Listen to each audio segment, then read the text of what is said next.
ভোটকর্মী হিসেবে ট্রেনিং নিতে এসে বিক্ষোভে ফেটে পড়লেন সরকারি কর্মীরা। মধ্যাহ্নভোজ দুপুর গড়িয়ে গেলেও না মেলায় শুরু হয়েছিল বিক্ষোভ। খবর পেয়ে ঘটনাস্থলে ছুটে যায় পুলিশ আধিকারিকরা। পুলিশের সামনেও বিক্ষোভ দেখান ভোটকর্মীরা। পুলিশ কর্মীরা তাদের অভিযোগ শোনেন, তারপর ভোট কর্মীদের জন্য খাবার পৌঁছে যায়, সমস্যার সমাধান হয়। জানা যাচ্ছে, শনিবার সকাল 10টা থেকে বালুরঘাট মহিলা বিদ্যালয় ও বালুরঘাট কলেজ সহ একাধিক জায়গায় ভোট কর্মীদের প্রশিক্ষণ শুরু হয়েছে। বহুদূর থেকে এখানে এসেছেন ট্রেনিং নিতে, কিন্তু সময় মতো তাদের খাওয়ার ব্যবস্থা করেনি নির্বাচন কমিশন। নিয়ম মতো দুপুর 1টায় মধ্যাহ্ন ভোজ দেওয়ার কথা ছিল, কিন্তু বেলা 3টে বেজে গেলেও খাওয়ার ব্যবস্থা করেনি নির্বাচন কমিশন। এর ফলে তীব্র ক্ষোভে ফেটে পড়েন ভোটের ট্রেনিং নিতে আসা সরকারি কর্মীরা। তারা বালুরঘাট মহিলা মহাবিদ্যালয় সহ বিভিন্ন জায়গায় ক্ষোভ দেখাতে থাকেন।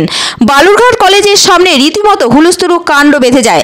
বালুরঘাট থানা থেকে ছুটে আসে পুলিশ কর্মীরা। তারা ভোট কর্মীদের বোঝাতে থাকেন।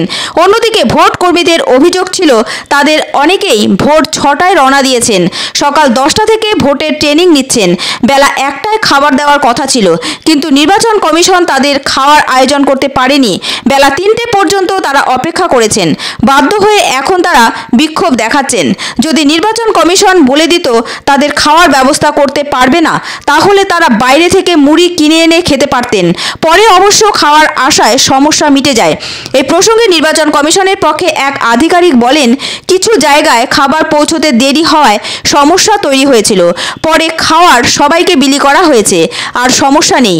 উল্লেখ্য, পশ্চিমবঙ্গে এবছর 7 দফায় ভোট হবে। প্রথম দফার ভোট হবে 19শে এপ্রিল। বালুরঘাটে ভোট পড়েছে দ্বিতীয় দফায়। 26শে এপ্রিল হবে দ্বিতীয় দফার ভোট। তার আগে ভোট কর্মীদের প্রশিক্ষণ দেওয়ার জন্য বিভিন্ন কলেজে অস্থায়ী প্রশিক্ষণ কেন্দ্র খোলা হয়েছে। সেখানেই এই সমস্যা তৈরি হয়। যদিও সমস্যা মিটে গিয়েছে বলে জানান জেলার নির্বাচনী আধিকারিক সুব্রত মহন্ত। অভিযোগ মানুষ আমাদের এখানে 10টা থেকে ট্রেনিং শুরু হয়, 10টা 5টা, একটা সময় লাঞ্চ ব্রেক দিয়েছে আমরা 3টা। যারা এসছে তারা বালুঘাটে, কেউ বালুঘাটে আছে, কেউ হরিরামপুর থেকেও এসছে, কেউ বাড়ি থেকে, কেউ 6টার সময় বাড়ি থেকে বেরিয়েছে, কেউ 8টার সময় বেরিয়েছে, কেউ 10টা থেকে বেরিয়েছে। এই লাঞ্চ ব্রেক দিয়েছে 1টার সময়, তাহলে কয়টার সময় খাওয়া উচিত? পারবে না, দায়িত্ব নেয় কেন ওরা?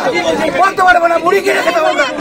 ইলেকশন কমিশন যারা আছে তারা দায়িত্ব নিয়েছে, ইলেকশন কমিশন দায়িত্ব নিয়ে আছে, ডিএম সাহেব আছে, বিডিও আছে, এরা দায়িত্বে আছে। আমাদের ইলেকশন ট্রেনিং চলছে, যদি খাবার দায়িত্ব নিতে পারে তার দিক, আর যদি বলে যে পারবে না, মুড়ি কিনে খাবো আমরা। আমাদের যে লাঞ্চ টাইম ছিল তার থেকে খাবারটা একটু দেরিতে পৌঁছানোর জন্য সমস্যা তৈরি হয়েছিল।